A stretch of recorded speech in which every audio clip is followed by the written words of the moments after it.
ఓం శ్రీ రామచంద్ర పరబ్రహ్మణే నమః.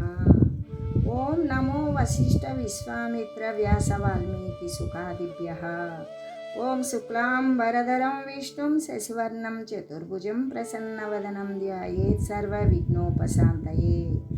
ఓం నమో బ్రహ్మాదిభ్యో బ్రహ్మ విద్యా సంప్రదాయ కర్తృభ్యో వంశ ఋషిభ్యో మహద్భ్యో నమో గురుభ్యః.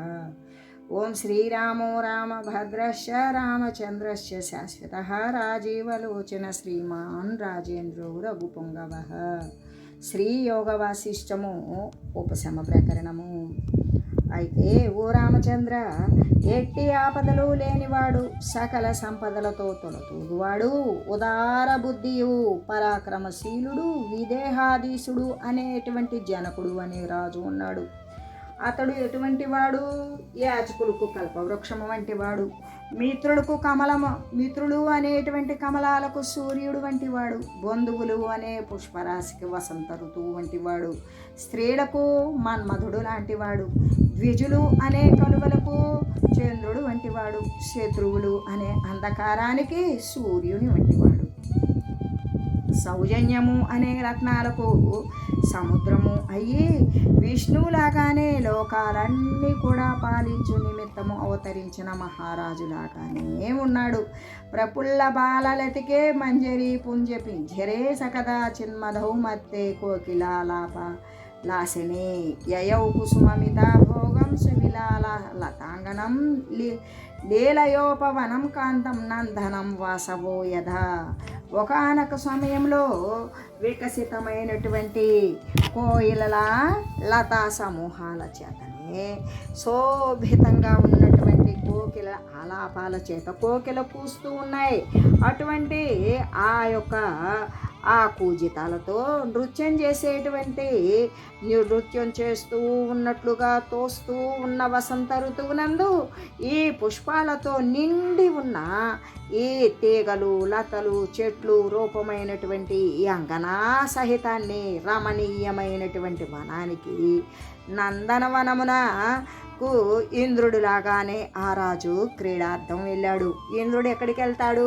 క్రీడ చేయాలి, ఆనందంగా ఉండాలి అంటే తన యొక్క క్రీడార్థం ఏర్పాటు చేసుకున్న నందనవనానికి వెళ్ళినట్లుగానే ఈ రాజు కూడా అటువంటి రమణీయమైనటువంటి వనానికి వెళ్ళాడు అని చెబుతూ, అంతేకాదు రమణీయమై ఉన్నటువంటి శీతలమైన అంటే మందంగా సుగంధ వాయువులతో కూడి దానితో కలిసి వస్తున్నటువంటి శోభించే యవ్వనంతో ఆ రాజు తన యొక్క అనుచరులను దూరంగా ఉంచి ఆ పర్వత శ్రేణుల యందు విహరిస్తూ ఉన్నాడు అని చెబుతూ, ఎలాగా అంటే ఒకానొక సమయంలో కోకిలలు ఆలాపన చేస్తూ ఉన్నవి. ఆ ఆలాపము చేత నృత్యం చేస్తూ ఉన్నట్లుగా తోచుతూ ఉన్నటువంటి వసంత ఋతువునందు పుష్ప పరాగాలతో నిండిపోయినటువంటి ఆ లతారూప అంగన సహితము వాటి యొక్క ఆకారాలు ఏ విధంగా ఉన్నాయంటే మొత్తం కూడా లతారూప అంగన సహితముతో కూడుకొని రమణీయంగా ఉన్నది ఆ వనం. ఆ రమణీయమైనటువంటి వనానికి నందనవనమునకి ఇంద్రుడు వచ్చినట్లుగానే ఆ రాజు కూడా అటువంటి రమణీయమైన వనానికి రాజు వెళ్ళి ఏం చేస్తూ ఉన్నాడు అంటే అధశుశ్రావ కస్మశ్చిత్తమాల వనగుల్మకే సిద్ధానామ ప్రదృశ్యానాం ప్రసంగాదుదాహృతాః వివిక్తవాసినాం నిత్యం శైలకందరచారిణాం ఇమాః కమలపత్రాక్ష గీతాత్మభావన. అప్పుడు ఓ రామచంద్ర, నువ్వెటువంటి వాడవు అంటే కమలదళముల వంటి కన్నులు కలిగిన విశాలమైన నయనములు కలిగిన ముఖార విందము కలిగిన వాడవు ఓ రామ. ఆ తర్వాత ఏం జరిగిందంటే అక్కడ తమాల వనలత కుంజాల యందు అదృశ్య రూపంలో ఉన్నారు కొంతమంది. ఉండడమే కాకుండా ఏకాంతవాసులు ఉన్నారు. వారు ఏ విధంగా అంటే నిత్యము కూడా పర్వతం యొక్క గుహల యందు సంచరిస్తూ ఉన్నటువంటి వారు అయిన సిద్ధు మునీంద్రులు ఉన్నారు. ఆ సిద్ధులు వారిలో వారు ప్రసంగించుకుంటూ ఉన్నారు. తమ యొక్క ప్రసంగంలో వచించినటువంటి ఈ శృతి స్మృతి ప్రతిపాదికాలై ఉన్నటువంటి ఆత్మసాక్షాత్కార సమర్థములైనటువంటి ఈ పక్ష్యమాన గీతాలను అతను విన్నాడు. ఎందుకు మరి తనను అనుసరించి వచ్చిన వారిని అందరినీ దూరంగా ఉంచాడు కదా. ఉంచి ఆయన ఒక్కడే ఆ యొక్క మరి ఆ పర్వత శ్రేణుల యందు ఆ పర్వత పుంజాల యందు విహరిస్తూ ఉన్నప్పుడు అక్కడ ఉన్నటువంటి ఆ దృశ్య రూపంలో ఉన్నటువంటి సిద్ధులు మాట్లాడుకునేటువంటి మాటలను గురించి విన్నాడు. కాబట్టి కమలనేత్రుడైన ఓ రామ, ఆ తర్వాత అతడు ఏం చేశాడు, అక్కడ తమాల వనలత కుంజాల యందు అదృశ్య రూపంలో ఉన్నటువంటి వారు ఎవరు, ఏకాంతవాసులైనటువంటి వారు. ఆ ఏకాంతవాసులను నిత్యము కూడా పర్వత గుహల యందే సంచరిస్తూ ఉంటారు. మరి వారు అవతలకి వెళ్ళరు, జనసంచారంలో ఉండరు. అటువంటి సంచరించు వారైనటువంటి పర్వత గుహల యందే సంచరించేవారు సిద్ధులు తమ యొక్క ప్రసంగంలో ఈ విధంగా చెప్పుకున్నటువంటి ఏ సమ్మతము, ఏది ప్రతిపాదితము, ఏది ప్రతిపాదించింది అంటే శృతులు స్మృతులు, వేదాలు, వేదాంతర్భాగాలైనటువంటి స్మృతులు, ఇవి ప్రతిపాదించినటువంటి విషయం ఏంటది అంటే ఆత్మని ఏ విధంగా సాక్షాత్కరించుకోవచ్చు, ఆత్మ సాక్షాత్కారానికి సమర్థము అయినటువంటి ఈ వక్ష్యమాన గీతాలను గురించి ఆయన వింటూ ఉన్నాడు. వాళ్ళు ఏకాంతవాసులు, అక్కడ కూడా జనావాసం ఉండదు కాబట్టి వాళ్ళు యథేచ్ఛారీతిగా చక్కగా సంచరిస్తూ వాళ్ళు మాట్లాడుకునేటువంటి మాటలను వింటూ ఉన్నాడు ఆ జనకుడు అనేటువంటి విదేహరాజు. ఏ విధంగా అప్పుడు సిద్ధులు మాట్లాడుకుంటూ ఉన్నారు. ద్రష్టృదృశ్య సమాయోగ తత్ప్రయానంద నిశ్చయ యస్తం స్వమాత్మ తత్వోత్తం నిస్పందం సముపాస్మహే. సిద్ధులు పలికారు ఏమని, నేత్రం మొదలైనటువంటి ఇంద్రియాల ద్వారా స్రక్చందనాది విషయ సంయోగము చేత ఉద్భవించే విషయాకార బుద్ధి యందు మాత్రమే, అంటే అటువంటి బుద్ధి వృత్తి యందు మాత్రమే ఆనంద రూపము.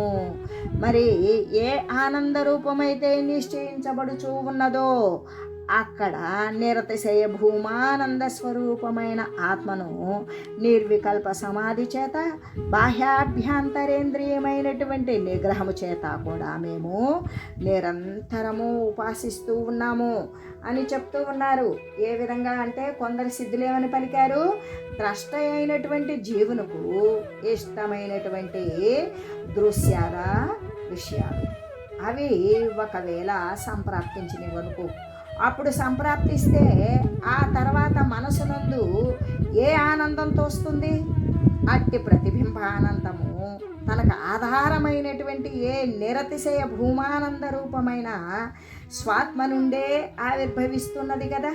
ఆ స్వాత్మ నుండి ఆవిర్భవిస్తూ ఉన్నదో అట్టి నిశ్చల ఆనంద రూపమైనటువంటి ఆత్మను మేము లెస్సగా ఉపాసిస్తూ ఉన్నాము, ఇతరమైనటువంటి విషయం కానే కాదు అని చెప్పగా అప్పుడు ఇంకా కొందరు అంటున్నారు ఏమని, ద్రష్ట దర్శన దృశ్యాన్ని త్యక్వా వాసన యాసః దర్శన ప్రథమాభాసమాత్మానం సముపాస్మహే. మరికొందరు సిద్ధులు ఈ విధంగా చెప్తూ ఉన్నారు, ద్రష్ట దర్శనము దృశ్యము అంటే దర్శనము దృశ్యము ద్రష్ట, ఈ మూటిని కలిపితే మనం ఇంతకుముందు అనేక పర్యాయాలు తెలియజేసుకుని ఉన్నాం త్రిపుటి. అదే త్రిపుటి వాసనలతో కూడా సర్వాన్ని కూడా వదిలివేయాలి.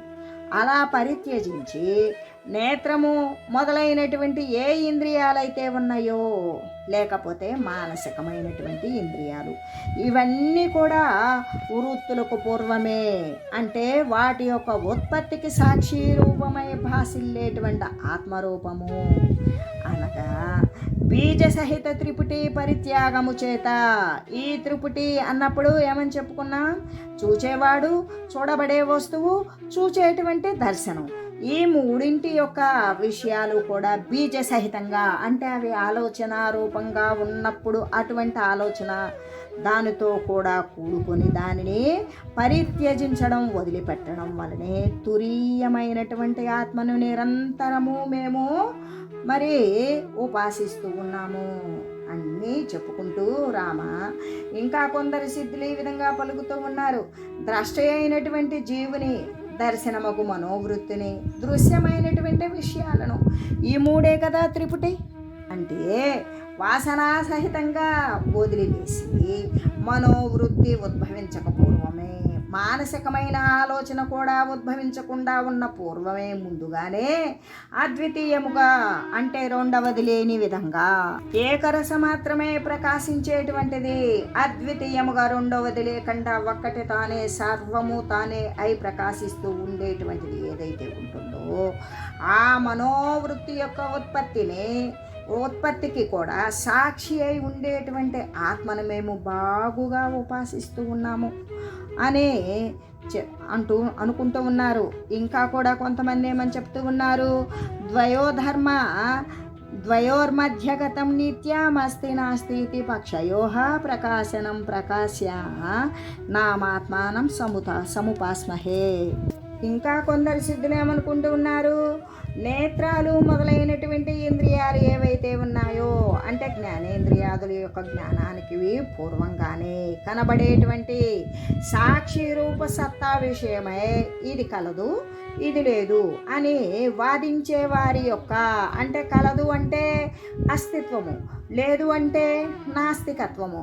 అయితే ఈ అస్తిత్వ నాస్తిత్వాలు రెండు కూడా సాక్షి లేకుండానే సిద్ధిస్తాయా అంటే సిద్ధించజాలవు.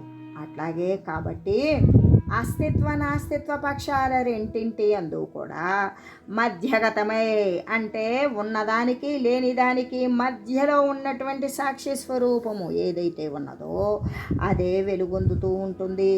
కాబట్టి ప్రకాశ వస్తువులను కూడా ప్రకాశింపజేయునట్టు ఆత్మ ఏదైతే ఉన్నదో అంటే ప్రకాశించేటువంటి వస్తువులను కూడా ప్రకాశింపజేయగలిగినటువంటి సత్త కేవలం ఏ ఆత్మకైతే ఉన్నదో ఆ ఆత్మస్వరూపాన్ని మేము లెస్సగా ఉపాసిస్తూ ఉన్నాము. ఎలాగంటే ఇక్కడ అస్తిత్వము అన్నప్పుడు మనం ఏమని చెప్పుకోవచ్చు అంటే జగత్కార్య రూపత్వాలు అని చెప్పుకోవచ్చు. జగత్తు ఉన్నది అని భాషించడం, దృశ్యమాన జగత్తు ఉన్నది అని భాషించడం అస్తిత్వము. నాస్తిత్వము అనేటువంటిది జగత్తు యొక్క తిరోభావం. ఎప్పుడైతే అజ్ఞానం సమూలంగా నశించిపోయిందో జగత్తు అనేటువంటిది లేనే లేదు. జాయతే గత్గా ఇది జాయతే లీయతే ఇది జగత్తు. వచ్చిపోయేటువంటి శరీరాలు ప్రాణుల యొక్క దేహాదులు ఉపాధులు కనపడేటువంటిదే జగత్తు. కాబట్టి ఈ జగత్తు యొక్క తిరోభావాన్నే నాస్తిత్వము అనేటువంటిది. అంటే అస్తిత్వం నాస్తిత్వం అనే రెండు కూడా ఏకకాలమున అసంభవమే అవుతాయి.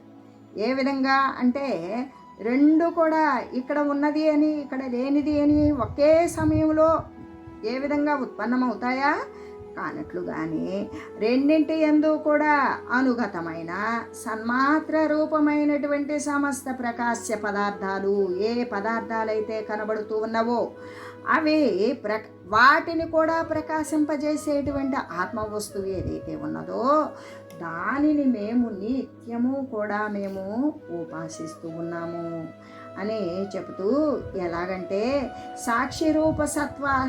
సాక్షిత్వ రూప సత్తా విషయమై ఇది కలదు ఇది లేదు అనే రెండు భావాలు కూడా అంతఃకరణ వృత్తులే.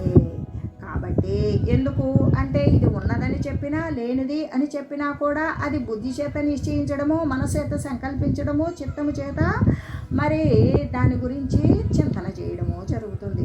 కాబట్టి ఈ రెండు కూడా దేని వృత్తులు? అస్తిత్వ నాస్తిత్వాలు అనేవి అంతఃకరణ వృత్తులే. కాబట్టి సాక్షి లేకపోతే వాని యొక్క ఉనికి అనేటువంటిది సిద్ధిస్తుందా? ఏమాత్రము సిద్ధించదు. కాబట్టి ఆ రెండింటినీ కూడా ఉన్నది అన్నా లేనిది అన్నా సరే ఈ రెంటిని కూడా నీవు ఏ విధంగా చూడాలి? సాక్షిత్వంగానే చూడాలి. కాబట్టి ఆ రెండింటి యొక్క అంతర్గతమున నిత్యము కూడా వెలుగుచూ ఉండేటువంటిది. అంటే జగత్తు యొక్క సృష్టి ప్రళయాల రొంటి యందు కూడా జగత్తు ఉత్పన్నమైన నశించిపోతూ ఉన్నప్పటికీ కూడా సదా అనుగతమై సన్మాత్ర రూపంలో వెలయుచూ ఉండేటువంటిది ఆ పరమాత్మ వస్తువే. కాబట్టి అదే నిత్యమైనది. వస్తువులను ప్రకాశింపజేసేటువంటి సూర్యచంద్రాదులను కూడా మనోవృత్తులను కూడా ప్రకాశింపజేసేటువంటి ఆత్మ ఏదైతే ఉన్నదో దానిని మేము ఉపాసిస్తూ ఉన్నాము అని తెలియజేస్తూ, యస్మిన్ సర్వం యస్య సర్వం యతః సర్వం యస్మాదిదం ఏన సర్వం యత్తి సర్వం తత్సత్యం సముపాస్మహే. ఇంకా మరికొందరు ఈ విధంగా చెప్తూ ఉన్నారు, ఏ పరమాత్మ యందు అంతా ఉన్నదో అనగా ఎవడైతే సర్వాధారుడో, సర్వాన్ని ధరించి ఉన్నాడో, సమస్తము ఎవనిదై ఉన్నదో, అంటే ఎవడైతే సమస్తానికి కూడా ప్రభువై వెలసిల్లుచూ ఉన్నాడో, ఎవని వలనైతే సర్వము కూడా ఉత్పన్నమవుతూ ఉన్నదో, అంటే ఎవడు సమస్తానికి కూడా కారణభూతుడో, సమస్తం కూడా ఎవడై ఉన్నాడో అనగా మాయ చేత జగద్వ్యవహారాలు అన్నింటినీ కూడా నిర్వహిస్తూ సర్వరూపుడై వెలుగొందుతూ ఉన్నాడో అట్టి సత్యస్వరూపుడకు పరమాత్మను మేము ఉపాసిస్తూ ఉన్నాము అని చెబుతూ ఉన్నారు. అంటే ద్రష్ట అయినటువంటి జీవునికి ఇష్టమైన దృశ్య విషయాలు సంప్రాప్తించగా అప్పుడు మనస్సునందు ఏ ఆనందమైతే తోస్తుందో అట్టి ప్రతిబింబానందము తనకు ఆధారమైనటువంటి ఏ నిరతిశయ భూమానంద రూపమై ఉంటుందో ఆ భూమానంద రూపమైనటువంటి స్వాత్మ నుండే అది ఆవిర్భవిస్తుంది. అలా ఆవిర్భవిస్తూ ఉన్నదో అట్టి నిశ్చలమైనటువంటి ఆనంద రూపమైన ఆత్మను మేము లెస్సగా ఉపాసిస్తూ ఉన్నాము అని సిద్ధులు చెప్పుకుంటూ ఉన్నారు.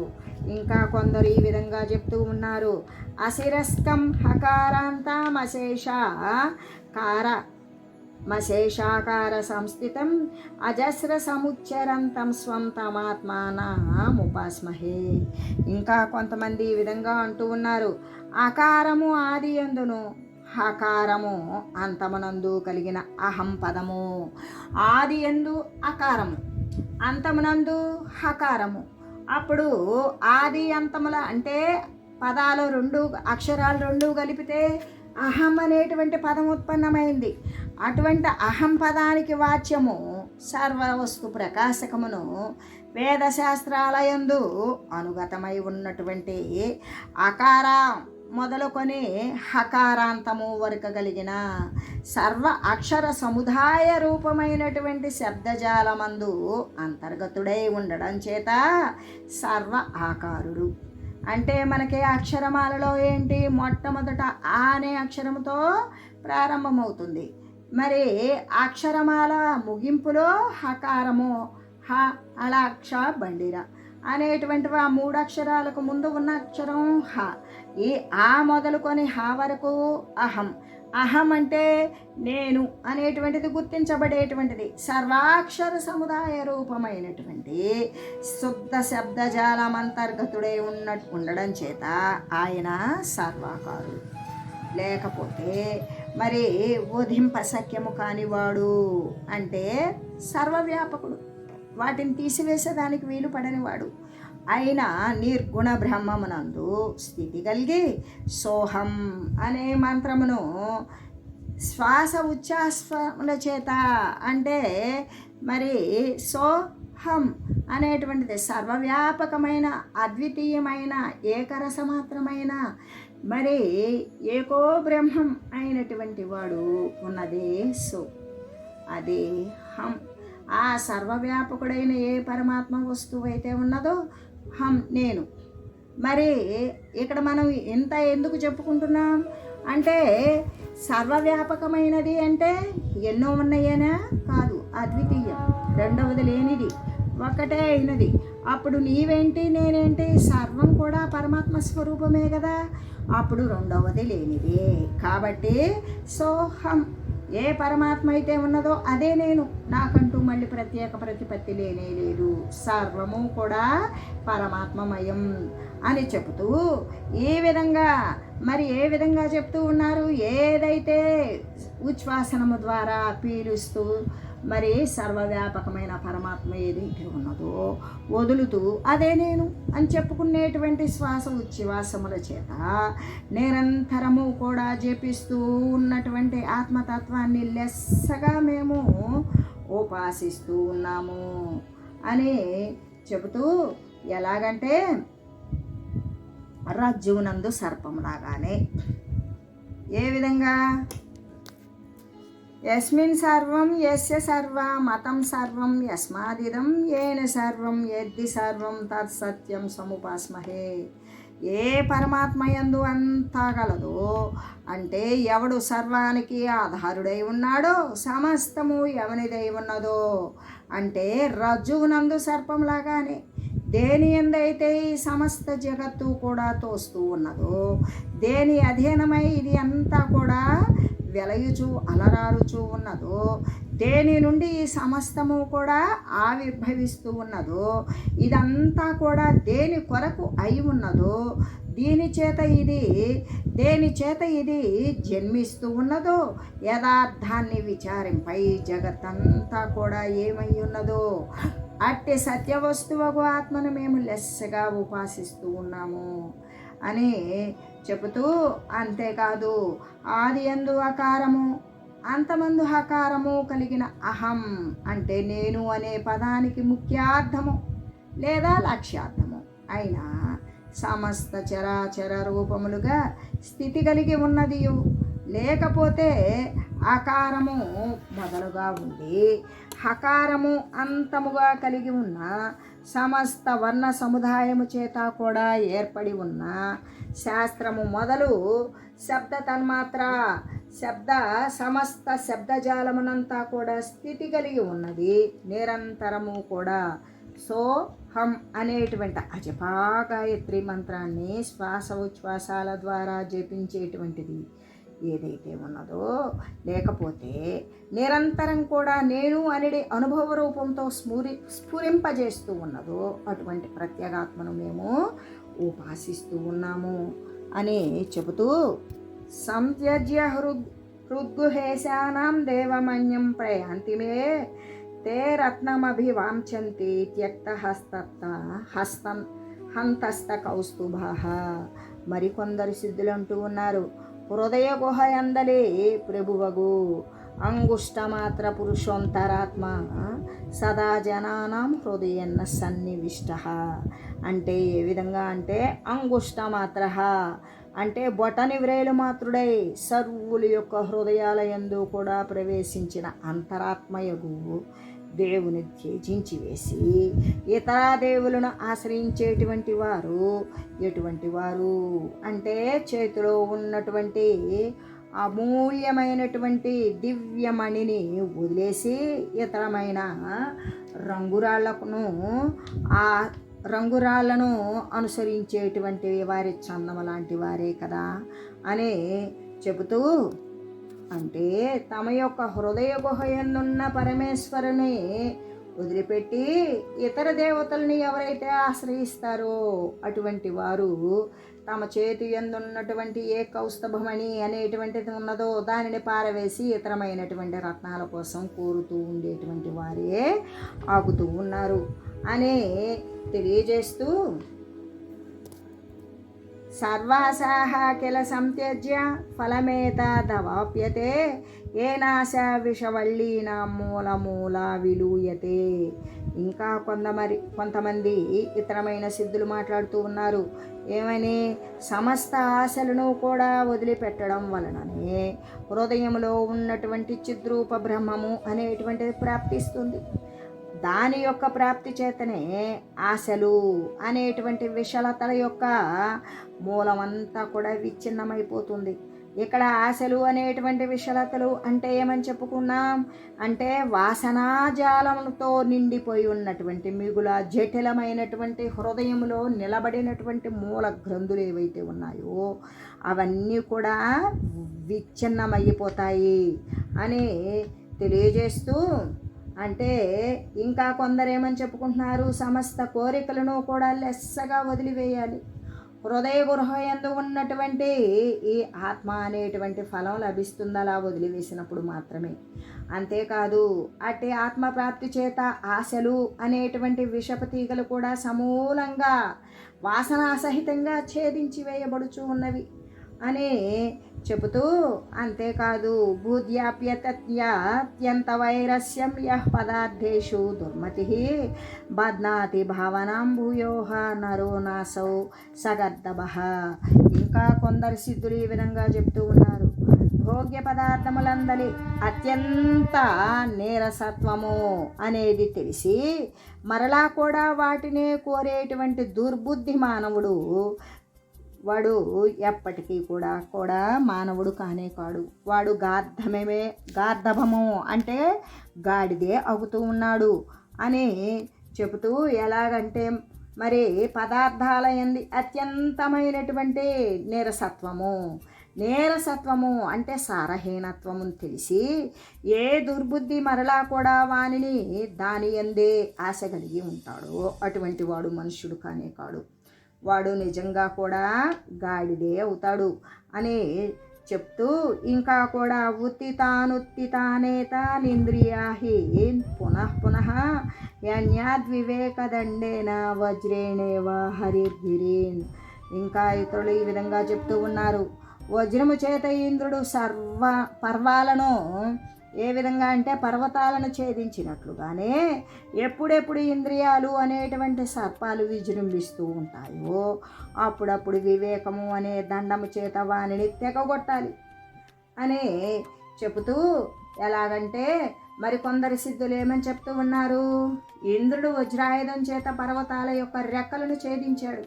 అందుకే అవి అంతకుముందైతే పర్వతాలు రెక్కలు కలిగి ఉండేవి. అవి ఎక్కడికి పడితే అక్కడికి ఎగరడం, ఎక్కడ పడితే అక్కడ కూలబట్టడం, ఆ కూలబడిన చేట జనావాసం కానీ లేదా ప్రాణులు ఇవన్నీ కూడా నశించిపోయేవి.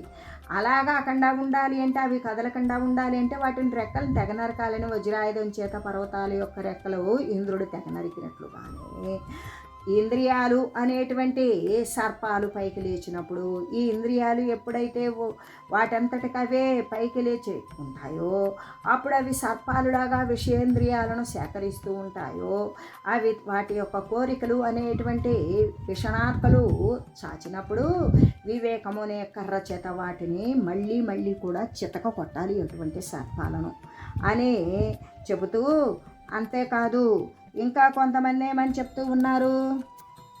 ఉపశమ సుఖ మాహరేత్ పవిత్రం సుశమవత శమవేది సాధుచేత ప్రశమిత మనసః స్వకే స్వరూపే భవతి సుఖే స్థితిరుత్తమాచిరాయ. మరికొందరైతే ఇలా అన్నారు. బాహ్యమునందు అభ్యంతరమునందు ఉన్నటువంటి వ్యాపారాలను అన్నింటినీ కూడా నిరోధించాలి. ఆ తర్వాత విషయాల చేత ఉత్పన్నమైన దుఃఖము కూడా రహితం చేసుకోవాలి. ఆ తర్వాత ఆత్మసుఖము అనేటువంటిది సంపాదన చేయాలి. ఆ ఆత్మసుఖము యొక్క సంపాదన తర్వాత అట్టి ఉపశమము అనేటువంటిది అంటే ఇంద్రియ వ్యాపార నిరోధము అనేది జరుగుతుంది. ఆ నిరోధము చేత ఇంధనాలు లేని అగ్నిలాగానే, అగ్ని మండాలి అంటే కట్టెలు ఉండాలి, కట్టెలే లేకపోతే అగ్ని మండదు, అప్పుడు అగ్ని అనేటువంటిది శమిస్తుంది. అలాగే చిత్తము కూడా పూర్ణంగా శమించిపోతుంది.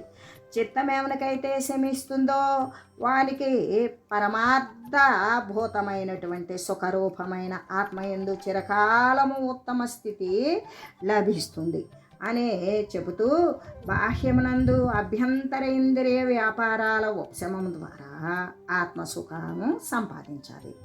ఆ ఆత్మసుఖం అనేటువంటిది పరమ పవిత్రమైనది. ఉపశమముతో కూడినటువంటి వాని యొక్క ఉత్తమ చిత్తము కట్టెలు లేని అగ్నిలాగానే పూర్తిగా శమించిపోతుంది. ఆ విధంగా శమించిన మనసు గలవానికి సుఖరూపమైనటువంటి తన ఆత్మస్వరూపమున చిరకాలము కూడా ఉత్తమ స్థితి లభిస్తుంది అని శ్రీ వశిష్ఠ మహర్షి తెలియజేస్తూ, ఓం మంగళం శ్రీ గురుదేవాయ మహనీయ గుణాత్మనే సర్వలోక శరణ్యాయ సాధురూపాయ మంగళం. ఓం మంగళం కోసలేంద్రాయ రామాయ రామభద్రాయ చక్రవర్తి తనూజాయ సార్వభౌమాయ జానకీ వల్లభాయ శ్రీరామచంద్రాయ మంగళం.